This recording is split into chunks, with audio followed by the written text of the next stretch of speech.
Okay, so we'll start. Okay, so in this class, I will be talking about species interaction.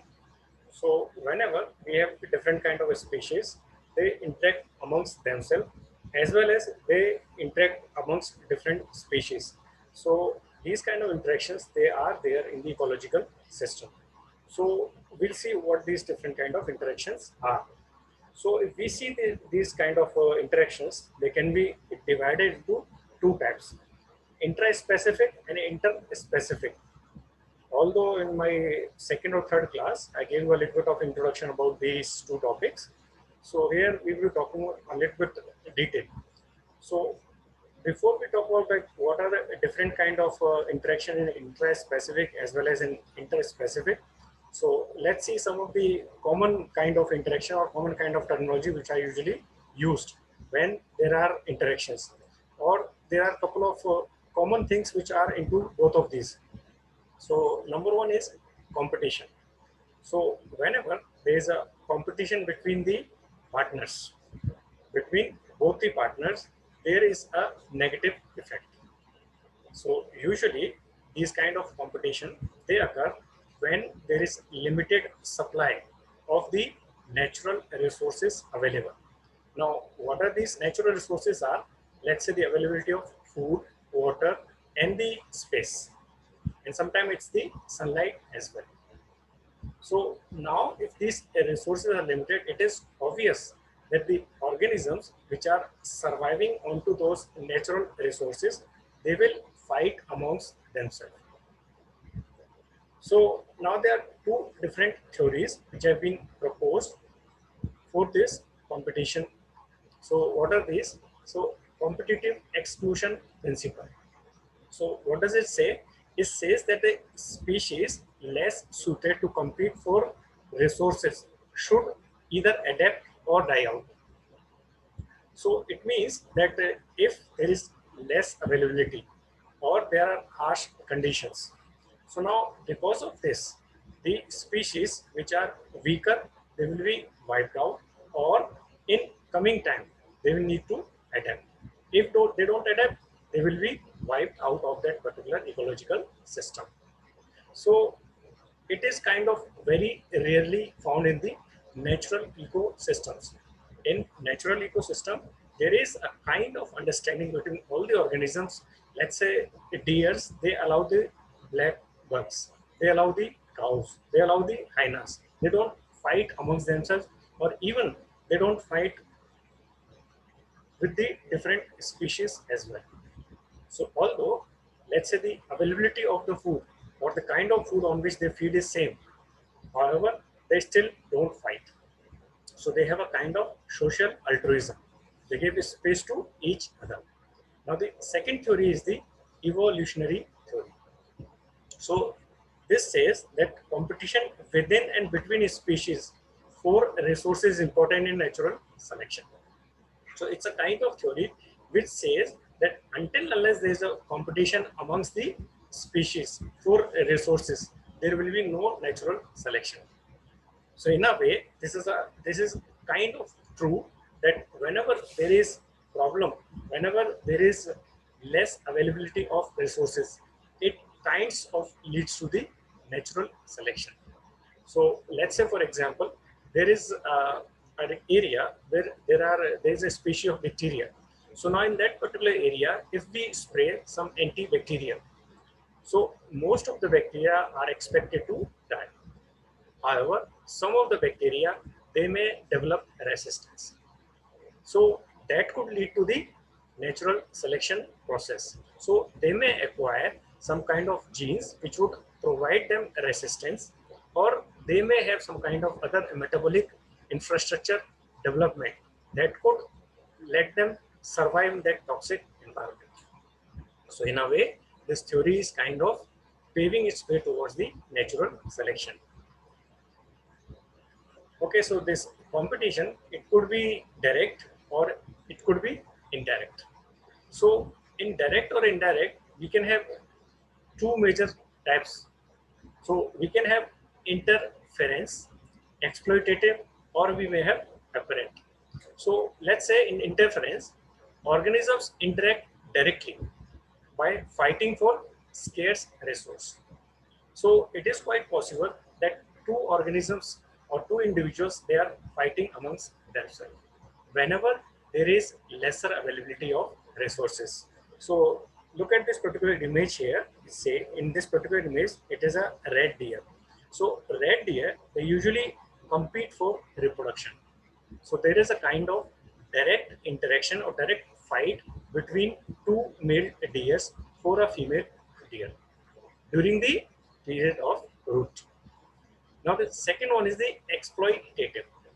So in this, organisms, they interact indirectly by consuming the scarce resource. So what is there? So let's say there's one individual which is really bigger or really strong. So now this particular individual tries to capture the natural resource in abundance, which is available to two different species. So although these two individuals, they are not fighting amongst themselves, but still there is an indirect interaction. So this is called the exploitative, as the name suggests. So for example, plants, they consume nitrogen by absorbing it from their roots. So those plants which are bigger in size, or those plants whose roots are well developed, so they will absorb nitrogen. In a way, they will absorb huge amounts of nitrogen, so that will lead to scarcity for the lesser availability to the smaller plants. So those smaller plants which have less developed root or which are smaller in size, they will be left with no or very small amount of nitrogen. So in a way, so these large plants, they are exploiting the natural resources. So the plants that produce many roots typically reduce soil nitrogen to very low levels that eventually could kill the neighboring plants. Now, this is also one of the reasons that whenever there are bigger plants in place, small plants, they couldn't survive very close to them. Although availability of water and sunlight is also one of the reasons, but the availability of the nitrogen or the availability of other nutrients is also one of the major reasons. Now the third one is the apparent competition. So this apparent competition occurs indirectly between two species which are both preyed upon by the same predator. So let's say, for example, there are two species which are eaten by a same predator. Now, if there is availability of, let's say, one species in abundance, so let's say species A, which is available in abundance, it would be eaten by the prey. So the species B, it could be saved. Or let's say because of the availability of prey A, the predator would be in large excess. Now it will also attack the prey B. So it's a kind of indirect interaction.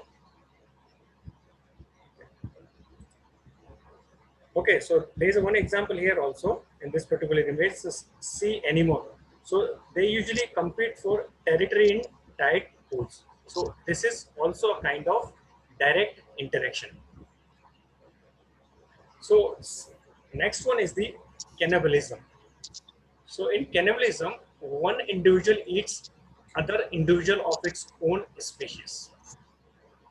So in the previous one, there was only fight or kind of indirect interaction, but here one individual eats the another one. So this particular cannibalism has been observed in more than 1500 species. Now there are some pros and cons which are pertaining to this cannibalism. So this cannibalism regulates the population numbers. So usually this particular kind is happening in those species which are in large abundance. So in a way, it acts as a regulatory system to control the population. So it decreases the expected survival rate of the whole population and increase the risk of consuming a relative. So the advantage is that population regulation. Now the disadvantage is that it is kind of decreasing the survival rate of the whole population.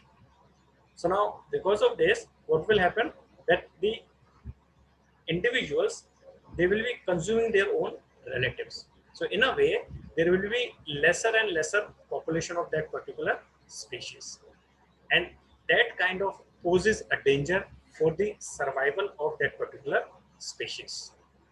Now, there is also increased risk of pathogen transmission as the encounter rate of the host increases.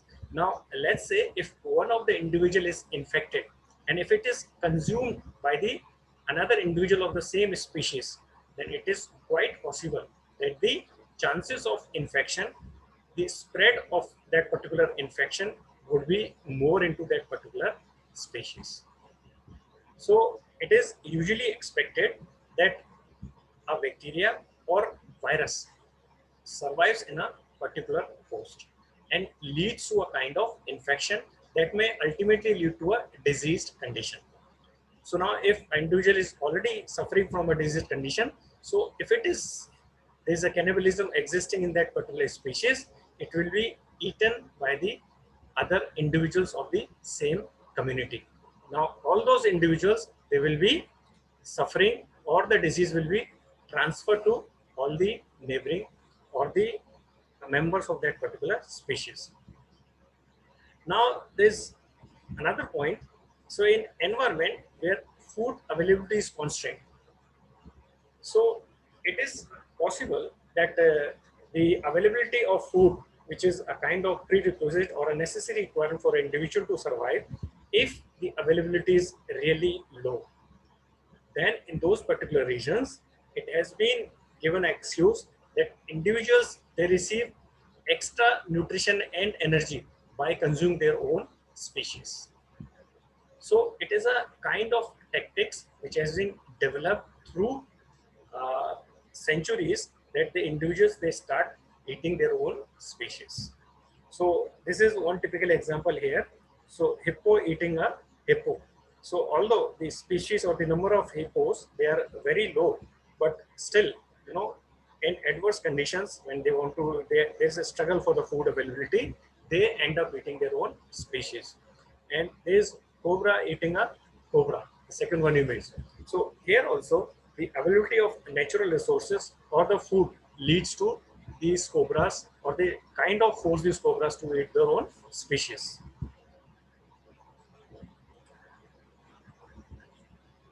Okay, so there were two terms, intraspecific and interspecific interaction. So let's see what is that intraspecific interaction. So intraspecific interaction occurs between individuals of the same species that are faced with a situation when resource for survival and reproduction are limited. So in a way, if the natural resources or the availability of the resources is in abundance, and also there are the chances of reproducing are in abundance, then there is no competition at all. There is no interaction. However, in order to survive and reproduce, the species, they tend to have intraspecific interactions. So let's say some examples here. So larger dominant grizzly bears, they occupy the best fishing spots on the river during the salmon spawning season. So it's a kind of that these large grizzly bears, they have kind of intra-specific interaction amongst the own species. So those bears who are strong enough, they occupy or they capture those regions where the availability of the salmon is good. So those individuals which are in lesser number, those or which are, sorry, those bears which are smaller in size or younger ones, they are not able to occupy those regions where the availability of the salmon is more. Also, the plants, they use chemical compounds to discourage competitors. So even those from the same species, and preventing them from growing too close. So these plants, so they have a specific kind of chemicals. So usually these bigger trees or plants, they release those chemicals. So those chemicals, they are there which doesn't allow the other plants to grow. So it's not only the other plants, they prevent their own species as well. So what is happening is that these bigger trees or bigger plants, they usually grow in bigger areas, and you will see that small plants, they are not there. Even sometimes grass doesn't even survive below them or close to them. So intra-specific competition can suppress the growth. So this is one important point where you would see that different kind of individuals, if they are competing amongst themselves, so it may lead to the suppression of the growth of that particular community. So for many species, intra-specific competition has strong effects on how population size varies over time. So it is quite possible that the intra-specific interaction could regulate the population of those individuals as well. So at high density, growth is reduced, fecundity is suppressed, and survival is affected. So let's say, for example, there is a scenario where there is high density of individuals. Now, because of the high density of individuals, these there will be less growth. There will be lesser growth of the individuals, and there will be lesser chances of reproduction. So now, because of this, what will happen is that their population will be affected. Their survival will be affected. So once the population size reaches the lower numbers again, fecundity picks back up and survival is increased. So usually in a ecological system or in a natural surrounding, the number of individuals is the number of individuals can survive, they are the same. So if the number of individuals reaches to the maximum limit, where this particular population, this area can support the population size. So after that, what will happen? That the reproduction or the multiplication or growth of those particular individuals will be reduced. There will be no reproduction. Now, when their competition, their number goes down to a certain level, that now the natural resources or the availability of food and other resources is in abundance, then again it will lead to the increase in the population size. Okay, so let's have a look at the some of the intra-specific interactions. So number one of this is reproduction. So all the individuals which are living in certain area, certain ecological surrounding.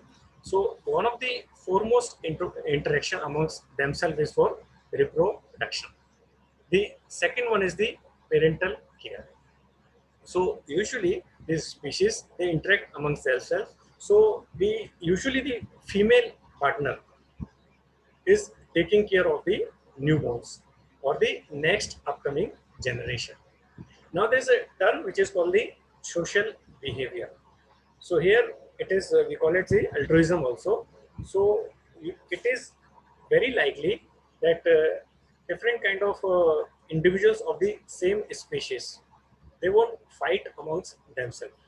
They kind of leave space for their uh, individuals of the same species.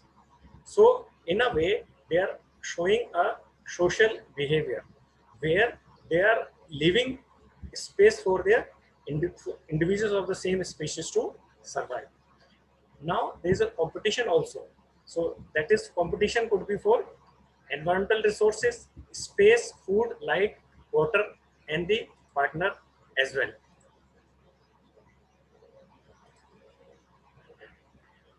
So these are some of the inter-specific interactions. So here, number one is the reproduction. So that is one typical example here is the pollination. So in pollination, usually the insects and the birds, they are helping in the process of pollination. So in this process, it's a kind of inter-specific species interaction. So why we call it inter-species interactions? Because here the plants and the insect, or the plants and the birds are interact. Second one is the seed dispersal. So here also the plants which are bearing different kind of fruits, they could be spread by the fruit eating birds. Care of the offspring. So it is there that European cuckoos, they have this, that they don't care about their own species. They lay their eggs in the other birds species, and there they take care of the offspring. There's another example is the large blue butterfly larvae. So there also they don't care about their own species.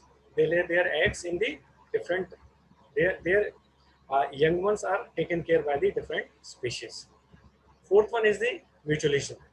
So here both the associating partners are benefited. So the examples could be ants on the acacia tree, nitrogen fixing bacteria in the root nodules, and fungus on the pine trees. Next one is the commensalism. So one partner benefits without having any effect on the another. So we have this one typical example here. The remora fish, it attached to the shark and other fishes. So usually this remora fish, this is very small in size, and usually it attaches to the shark and other fishes. So in that system, it survives, like it moves from one place to another and also gets its own food. So however, the bigger sharks, they are least bothered. They are not affected by this particular interaction. Okay, the next one is the amensalism. So one partner harms without being affected. So one of the examples is the antibiotics. So penicillin is produced by Penicillium notatum. So that's all of us know. However, this particular penicillin is not produced by these penicillium to harm anybody. However, it acts as an antibiotic to mask the growth of the different kind of bacteria. So then next one is parasitism. So in this, there's deleterious effect on the host. So this could be ectoparasites or endoparasite. So ecto or endoparasite, we'll see in a couple of slides some examples here. Next one is the predation. So it usually happens in the ecological system except the autotrophs. Next is protection. So to avoid predation, the organisms, they usually interact to protect themselves. So they try to find out those spaces or those regions where they could hide or they can be protected from the predation. The next one is the competition. So there is limited availability of natural resources. So all the organisms which are in that particular area, they may compete themselves for food, space, or light. Then comes the defense. So usually this is kind of used for the protection against the predation. So it is quite possible that the organisms, they interact amongst themselves to survive or to get protected from predation. So here there are two different terms, the host. So usually the large organism in the symbiotic relationship. The second one is the symbiont. So it is the small organism in the symbiotic relationship. So that lives on or onto the host.